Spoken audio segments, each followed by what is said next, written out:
now beaming into NerdFT Radio.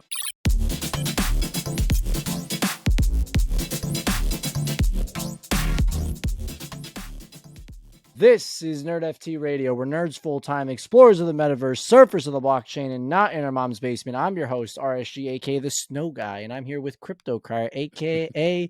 The Desert Crier. That's right. Crier.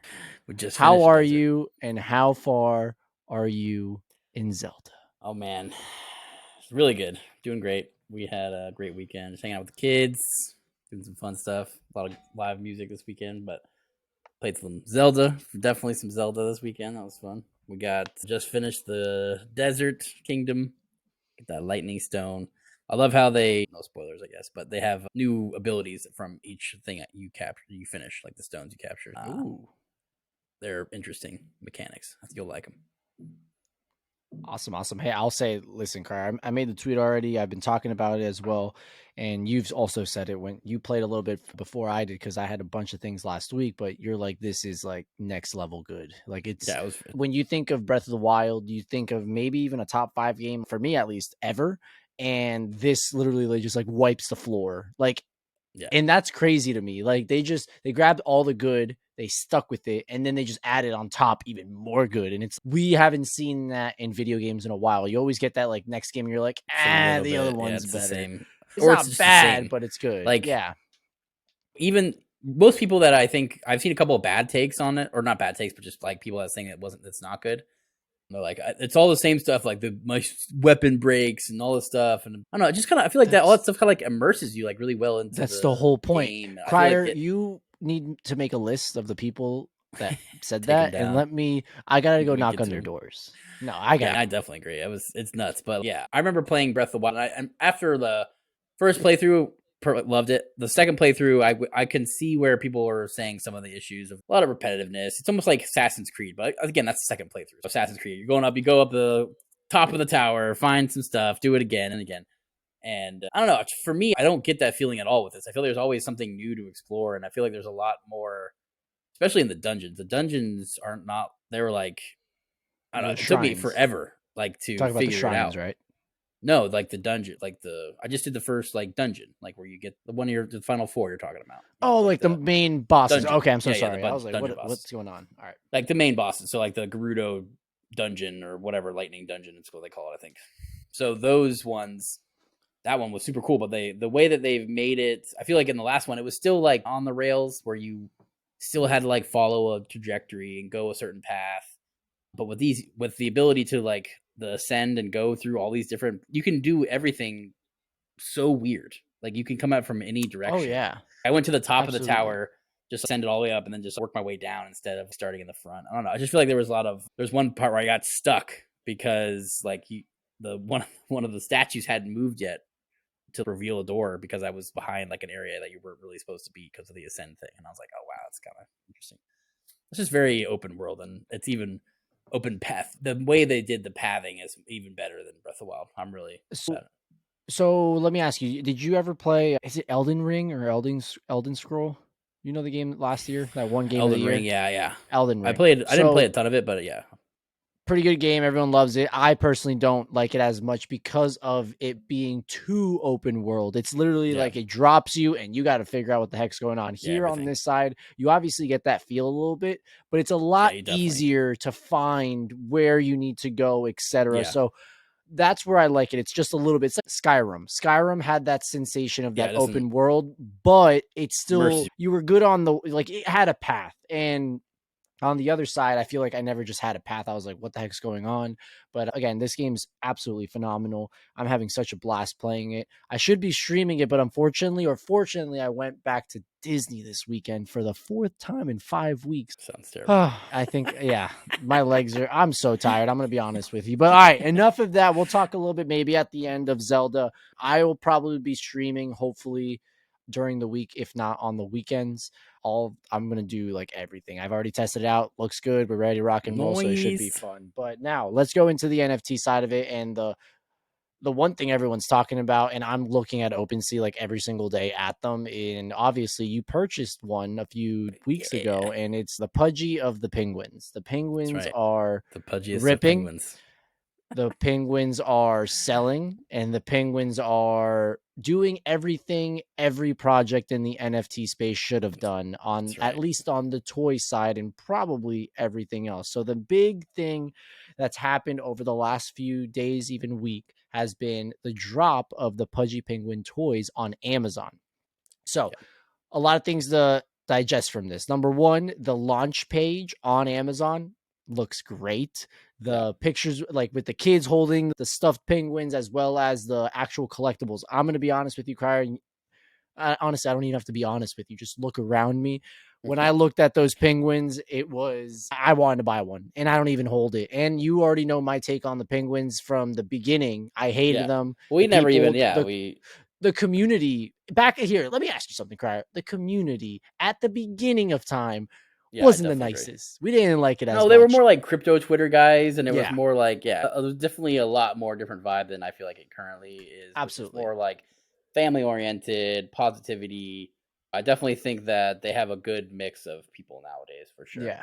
But yeah, I'm very impressed. Like, they released all their toys on the 18th.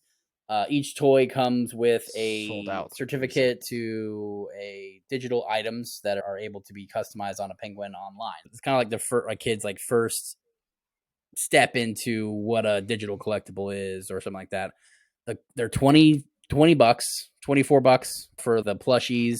The shipping was a little aggressive, but shipping is a little aggressive. I think that I'm sure later they will be integrated with Prime, I would assume, when they have drop shipping. Correct, but it was aggressive. Keep going, Cryer. I agree. No, I'm not going to disagree with you. I bought a bunch of them. I bought 5, so it was $5 for shipping, whatever. Jessica probably for all of them was 5. Oh, yeah. Okay, you know what? If you get one item, half back. It wasn't per item, for sure. So okay, it was just perfect. So I'll take it half back on that side. So the 5 for obviously one, a little aggressive, but other than that, again, like you said, Cryer, it looked great. The actual figurines look phenomenal, like you said. And I'm gonna take a little jab at Doodles. Hey, Cryer, let me ask you something. What if Doodles dropped a little figure and it brought an NFT, and that NFT was the wearable for Doodles too? More happy or less happy on your bags? Way more happy. I feel like that would have been phenomenal for anything. And again, a bow to the Penguins for doing that. So let's get into a little bit of the stat. And we've actually talked about it, just to if you bring it up a little bit. The idea here is they already had these collectibles. They had the $350 vinyl collectible, only sold to specific holders. I don't know.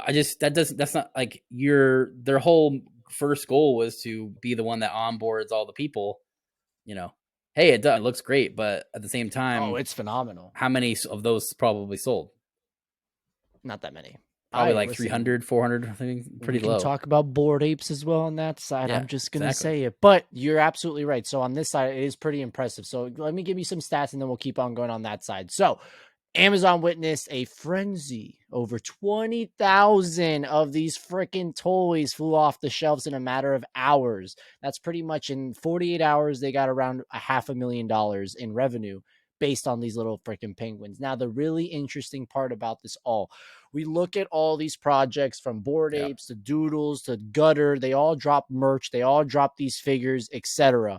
Not one of them has actually integrated any of the IP aspect of NFTs. Now, Pudgy comes in here hot with all these figurines, these figures. They literally are from said person that owns NFTs, and they're actually getting a percent of the royalty. This is what we want to talk about. This is what I want to talk about. This is what the whole freaking NFT space wants to talk about. This is like next level. Even if I'm not asking for $100 million here, Cry. I'm not asking for $1 million. I'm asking for something, some skin in the game 100%. Where in the last 2, 3, 4, 500 years, we haven't had that. So this is the first time that you're seeing it. It's community driven. Community are a part of that said revenue. And it's truly remarkable, to be honest 100%. with you. So it's he's done a fantastic job. We've seen, this has all been like what people have promised, I feel like, in the past, right? We were all like, oh, we're going to be licensing our IPs, and we've heard that so many people have said that over the 3 years that we've been doing this, right? It's constant. We have the rights to our IP. We can do whatever we want with it. And it's like, realistically, no one's going to actually. How many people actually use their IP for something? They throw it on like a hot sauce or something. That's 95% of it is like, woo, I'm on a hot sauce. Let's go, baby. No one's actually building or water. Water, yeah. No one's actually building like a new like application with that picture, or it's not really used much. It's usually like a little simply products, and 99% of people don't even use that for that purpose. So this is actually the idea here is fantastic, where the company that you are pretty much holding their overall arcing IP has individual IP rights, license these toys, being able to be part of the revenue. It's kind of like how Michael Jordan is getting like a little cut of all the Air Jordans, right? Like this NFTs are actually making you money if they get selected on the applications, right? And I guarantee you they're going to do same thing with little Pudgies. They're going to probably have the same. They already have the applications for new toys, new things coming forward. This is going to be like the first round. I definitely think the idea is probably going to be a lot of them will be over time created. See which ones are actually popular with people. Those traits will be produced into their game that they're going to be building. Looks like the whole website is going to be like a little kids game. Which I think is super interesting, right? We had, I don't know, it's kind of brings you back to the old games, kind of like how we were talking about Club Penguin, right? So like it's more of a social game. They're trying to build that into their platform, it looks like. So, I mean, great target fit, audience fit for sure. I think they will be very successful. I was just asking people, hey, me too. Look at this toy. What do you think? Does it look cool to you or what? Like like a kid or like an 8-year-old I was like, my mom, look at these. What do you think? And she's, I'm actually there's only $20. I'll buy one for a present or whatever. She has no idea about any of this stuff. And listen, when I look into like these NFTs, and everyone knows my top 3, it's always Cool Cats, Doodles, and Deadfellas. Like when I see the aspect of what a figure for these projects can look like, I think they are going to look so sick, even on the Pudgy side. I was more of the sense on Pudgy that I don't like the community and what they were doing, but the actual penguins are freaking dope. Like they were so cool. Cute. So when you look at these projects that we're seeing in the NFT space, someone like myself, I look at that. I look at what this could lead to because of all the freaking collectibles that I freaking collect. I literally go to Walmarts, to Targets, to Five Below, to just going on Amazon and looking at random desk toys. And if it looks cool, it doesn't even have to have, obviously, I have meaning. Like in front of me, I have One Piece, right? And in front of me, I have Marvel. And in front of me, I have Doodles. And in front of me, I have all these things. But I also over there have just random stuff that I just found on Amazon, found at a store. I like little things like that where you have the gumball machines and there's like little ninjas inside them. I have so many of those and they had no meaning whatsoever. Someone came at me and told me, RSG, do you buy Funkos of off-brand collections, universes? And I'm like, to be honest, not really. There is a few that I have, but on that side, I always stick to Marvel. The reason for it, or Marvel, DC, or One Piece now, the reason for it is I just don't have enough space. But if I had the space and the money, I would be buying all the exclusives, all this and that, because I know the opportunity at hand to have all those things. But I still think there's room here because, like you said, Crier, I also went and showed Pudgy Penguin toys to other people, and they're like, these are freaking dope. And I'm like, that is what we need. Everyone I show it to, everyone likes it. That is where we're going. When I show people Cool Cats, Doodles, Deadfellas, they're like, these are cool. What's next? I show people the rest of my bag. They're like, what the hell is that? That is worthless. But the one thing I wanted to say, Crier, back to what you were saying, where if you bought these toys, you actually received a special birth certificate that grants access to a trait box. God damn it, Doodles, why didn't you just do this? This is going to allow you to receive those items. It can be a range from 4 to 6 exciting traits, from common to epic, and those are able to be traded, sold, and used to equip on your forever Pudgy Penguin, like you said, Crier. And the really cool thing about this is that, and that is going to be an NFT, number one, and number two, it's a dynamic NFT. What that means is you're going to be able to take traits off, on, trade, sell, whatever you want. And it's a really cool concept where this is how it looks like when you build, and they're all on Polygon. Yeah. So you can actually access them. Woo. Giving me shit for the flow choice. Look at this. RIP. Yeah, maybe you're But you know what I'm saying? And it's also crazy to me, they don't have any funding. They just got funded $9 million, which is way less than a lot of other companies. Executed super well, have a fully licensed, ready toys supporting people. Got the game going. I just think they're just like I just think that they're gonna do extremely well. They have a lot of gunpowder to propel them pretty far. Listen, Crier, all weekend, to be honest, I've been looking at little Pudgies the whole time. So Which traits are you looking they're at? doing something. I don't know, man. I'm so just pissed at seeing it because when I first started, it was at 0.45. Now it's at 0.54. So I'm like, damn it, should have just bought one. And number two, I was thinking to myself, 0.45. That's how much I put into shit coins. Maybe I should have just fucking put that into a goddamn Pudgy, little Pudgy, but whatever. All right, what else we got, Crier? Let's just keep on talking about your bags, because obviously that's the only thing going up at this point. Dead Fellas did go up like 0.1, so woohoo, but let's talk about checks. So on the check side, before we get into checks, just FYI for all the Dead Fella holders, now you're actually able to, through Hologram, which is a service that you can get your Dead Fella on video chat, and you can actually stream. So if you go over to the Dead Fellas Twitter account, you'll see a bunch of Dead Fellas that have been streaming video games, just like vlogs, etc. Super cool things that are happening on that side. You'll probably see really cool. And you've used it. It looks really good for individuals that might not want to dox, that want to be like using the brand, obviously. Exactly. Or you're using their IP or something like that. Exactly. So it's super cool to see it. Super cool to see it, and hopefully a lot more of these projects will allow you to go ahead and do that. I know that Hologram is in talks with Cool Cats as well to go ahead and do that also, and of course probably a bunch of other projects. So I think they also have Pudgy are there as well. Oh yeah, probably. I feel like most of the main ones are probably going to end up using them. There's been a couple of like companies that have already done these like for people also as well. We've used a couple. Mighty. So it looks pretty cool. Let's see what happens on that side. Now let's go over to checks. Crier, why the heck are why are our checks going up and just none of my shit's going up? Go ahead. Tell me why checks are going up. We had O'Peppins and checks. The whole like what they call visualized value ecosystem has been doing really well lately, just because Jack Butcher is in what's it called? Christie's auction right now. So Christie's auction house.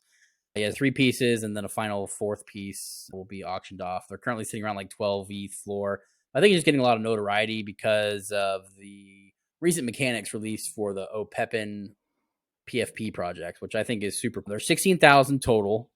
And what happens is every time there will be an edition release, we've had 2 so far, you have to choose to keep your metadata clean or choose to, you like the artwork, it's something you enjoy, you're going to put your O'Peppin into the raffle, essentially, of who's going to get it. So the only way for an edition to actually go through with it, right? So he'll keep having editions over and over. If there's not 200% of oversubscription, meaning that there's going to be some sort of people that aren't going to get it, right? Like it has to be oversubscribed by 200%, essentially. Then it can continue. So the first one had edition 1. People who were getting that are not very many people out of the collection got it. I think there was only 200, I believe. They're selling for 5 ETH already. They've gone insanely. Everyone's really wants the first collection. They broke it all down into smaller parts, all based on your checks ownership. So they go hand in hand. So if you own O'Peppins, if you own checks, you get a bonus with O'Peppins for the rarity. So if you're O'Peppins, so there's like a lot of interconnecting mechanics. But yeah, I think I think the idea that he's created is building with the community. I think that's one of the other reasons that Pudgy is super successful. All the projects that we've seen build with the community has done so much better. And we have testaments to our bags, right? Doodles. Yeah. Moonbirds didn't do it. Didn't build the community. They're down. Anyone that wasn't actually actively participating with the community is pretty much taking a huge hit. I'm just really excited to see what they're building with it. Overall, I've just been very excited at what Jack has put out so far. Hey, and by the way, he's also at, is it Christie's as well? Christie's. Yeah, he's just doing his thing, going ham, while all my other ones are not doing slowly anything. fading into oblivion. Yeah, that's crazy. But On the bright side, this weekend was Veecon. And by the way, we didn't say this on the last podcast or this one at all, but it was your birthday as well. And I have to say happy belated birthday to the other half of NerdFT Radio. So I had to go ahead and say that. You put the 35. FT. You put the FT in Nerd, Crier. Thank you. Thank you for being here with me. Speaking about other stuff and fun things, at least for my side, because all the rest of it is just like bad right now. So let's go on the fun side. Veecon was this weekend, and a lot of people have gone. Actually, it's not even fun because I didn't even go, so it wasn't even that fun anymore. All right, we're still going to talk about it. So Veecon was out this year. I know last year it was by far my favorite event that I went to. It finally had that feel of a conference for NFTs in one area. It wasn't making me take an Uber freaking 8, 9, 10 miles, $50 Ubers or a subway or across the freaking city or anything. It's in one place and everyone's there. We also have the take of, hey, let's not do that. We want to go to Comic-Con. We want to go to South by Southwest. We want to go to Art Basel because we want people outside of NFTs to see what's going on. That's obviously on one side. But when it comes to this is the best way to do it, where you're in one area, if it's a stadium, if it's a convention center. By the way, why are all these NFT projects like scared of just going to a convention center and they have to go to a stadium where there's like a billion stairs? Just blows my mind. Convention centers probably are just very expensive at this point. A stadium's probably less expensive. Who knows? But really cool. No way. Freaking whole NFL stadium. They're like, oh yeah, this one costs less. But Veecon was this past weekend. A lot of awesome projects went. A lot of panelists, they had a concert, they had the whole thing pretty much like last year. And the reviews, at least on my side that I've saw, where there's two sides of it. One is there's a lot less people than last year, which from what I've seen, 100%. Obviously, I mean, when we went last year, things were up, everything else wasn't or down. This year, a lot of things are down. Not that many people have so much money to go and travel to a random city in the United States. So obviously, number one. But number two, just from the looks of it, everyone's been texting me saying they were having a blast. Cool Cats were there. A bunch of our group chats were there. They were just having that time of your life where you said, hey, listen, you're finally finding people that are like you and like the same things as you, and you're just like in line, eating, talking, whatever. And those are the type of people that you're around. And I just wish I would have went. Just this man just decides to go to the most random places in the world. Where was it this time? But it was in Indianapolis this time. Okay. So Minnesota, Indianapolis. Yeah. It's a cheap stadium is where he's going to, it looks like. But obviously last year there was a lot more hype into what was going on with VeeFriends. This year going into it, VeeFriends are not doing so well. A lot of people even saying that Gary Vee just forgot about NFTs for a while. And I mean, for some people, they're probably upset. For others, there aren't. But I still think that Gary Vee and what he does for the space and who he is, obviously you're going to disagree with me here, Crier, but I think he's a good person in the space and he knows what he's doing and he's going to keep building until he's successful and all the other people around him are successful. But we'll see how it goes. Hopefully next year I'll be able to go to Veecon, but yeah, you're probably. I did see a lot of people saying look fun, look a lot of fun. There was also Bitcoin Miami so people had competing takes of what was more fun or whatever. But there, Udi was big on the ordinal side. Showed up as a wizard costume, was pissing everybody off because Jesus, everyone's against ordinals essentially on the actual Bitcoin side, right? So he was getting like death threats and all this craziness, but he ended up having a great time and it looked like Tio had a lot of great time as well. So. A lot of good events going on right now. Events are going. We both listen. You went to ETH Denver, so you had a little fun over there. Yeah, it was great. We had to skip a few. I much prefer the convention aspect. I agree. Style. I agree. ETH Denver was incredible. Agree. Yeah, I could only imagine. But hopefully, again, these projects decide to go that route where we've seen NFT NYC, even South by Southwest and Art Basel. It's more, again, it's a secluded, it's far away. Wish we went the route of the Comic-Con. Wish we went the route of ETH Denver. Wish maybe even we went around like just going to convention centers. Or maybe, listen. Yeah. I'm okay with the stadium. That's what the Pudgy was saying. Like they're releasing all these toys, and now they're going to like all these IP and like specific toy conventions. All coming up this next month. Smart. So. Just smart. Very smart. Hopefully they come to Orlando so I can get one. Because, by the way, they all sold out. So my ass didn't get one. And my ass is not even a part of the community. And I'm trying to buy one. This is just ridiculous. Something's going on. Let me see what the floor is right now. It's still 0.545. 5.8? No, 0.545. Yeah. Oh, you're talking about little pudgies. No, little. I'm not. Crier, you sold me on the dream of making a lot of money on shitcoins. It didn't happen. So I'm looking at the little pudgies, not the actual big boy pudgies. All right. Not there yet. But it's all right, buddy. That pretty much no, you're good. That wraps it up on that side. Now I want to go back onto the side of Zelda. I got a good one. Oh, before we jump over this. Go. I had someone, Moondoggy, was complaining that why didn't I like V-Friends when they did this with their toys? What's your take? Pudgies versus V-Friends toys. I got it. Number 1. Visibility. Macy's. Yeah. Who the fuck? Listen, the only people that go to Macy's are your 70-year-old freaking grandmother, number 1, or grandfather, or uncle, whoever, mom, dad, whoever you have, maybe even sister if you're that old. Number 1.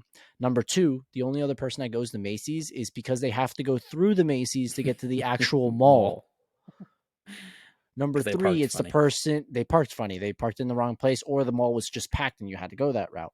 Number 3, it's the person that forgot to get their mom or dad a Father's Day or Mother's Day gift the last second, and they have to go in to get something. Those are the only 3 people buying this nonsense. So on the Macy's side, this is the reason. I didn't even know they had toys at Macy's. Can we talk? Yeah, it's ridiculous. Can we talk about this where NFTs? What do NFTs stand for? Non-fungible tokens. Where are those non-fungible tokens? They're on the blockchain. Where is the blockchain on the internet?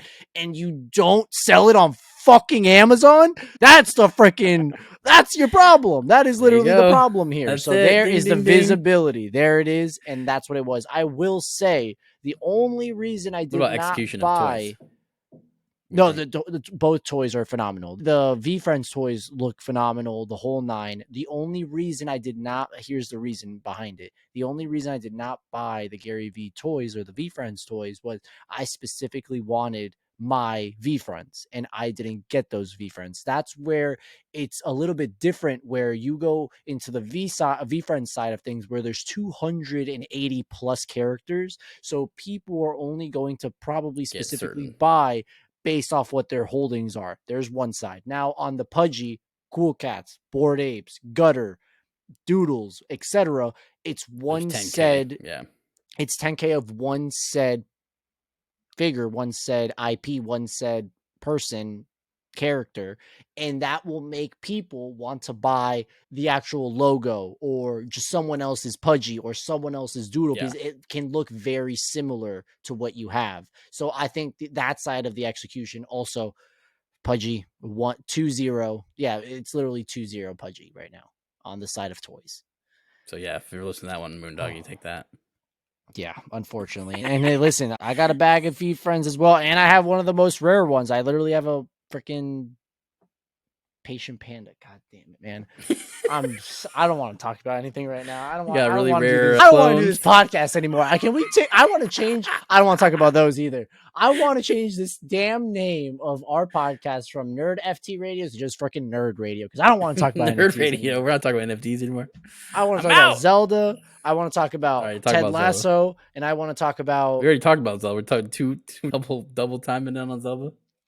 No, we don't have to double time on Zelda. I want everyone to just play Zelda. Yeah, and I will be streaming Zelda, so just do it. Do your thing.